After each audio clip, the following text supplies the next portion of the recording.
అమానిత్వమదంబిత్వమహింసా క్షాంతిరార్జవం ఆచార్యోపాసనం శౌచం స్థైర్యమాత్మ వినిగ్రహ ఇంద్రియార్థేషు వైరాగ్యం మనహంకార ఏవ చ జన్మ మృత్యుజరా వ్యాధి దుఃఖదోషానుదర్శనం అశక్తిరనభశృంగ పుత్రదార గృహాదిషు నిత్యం చ సమచిత్తత్వమిష్టానిష్టోపపత్తిషు మయి చానన్యయోగేన భక్తిం వ్యభిచారిణి వివిక్తదేశ సేవిత్వమరతిర్జన సంసది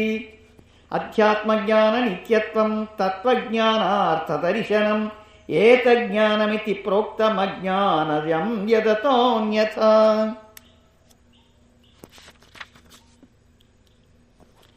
అమానిత్వము,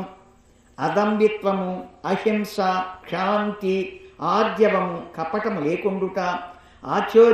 ఆచార్యోపాసనము, శౌచ్యము, స్థైర్యము, ఆత్మ వినిగ్రహము, ఇంద్రియార్థములందు వైరాగ్యము, అనహంకారము, జన్మ మృత్యు జరా వ్యాధులచే కలిగిడి దుఃఖమును దోషముగా భావించుట, లేక జన్మ మృత్యు జరా వ్యాధి దుఃఖములోని దోషమును విమర్శించుట, ఆసక్తి లేకుండుట, పుత్రధార గృహాదులు యందు అభిమానము లేక వ్యామోహము లేకుండుట, ఇష్టములు సంప్రాప్తములగినప్పుడు నిత్యము సమచిత్తత్వంతో నుండుట, పరమేశ్వరుని కంటే అన్యమేదియు లేదని నిశ్చయించి అచంచలమైన భక్తి కలిగిండుట, వివిక్త దేశ సేవనమును, పామర జన సంగమందరతయు అనగా ప్రీతి లేకుండుట, అధ్యాత్మ జ్ఞాన నిత్యత్వము, తత్వజ్ఞానార్థ దర్శనము ఇవి జ్ఞానమని చెప్పబడినవి. దీనికి వేరైన ప్రకృతి గుణములు కలిగి ఉండినా అది అజ్ఞానమని తెలియవలయను.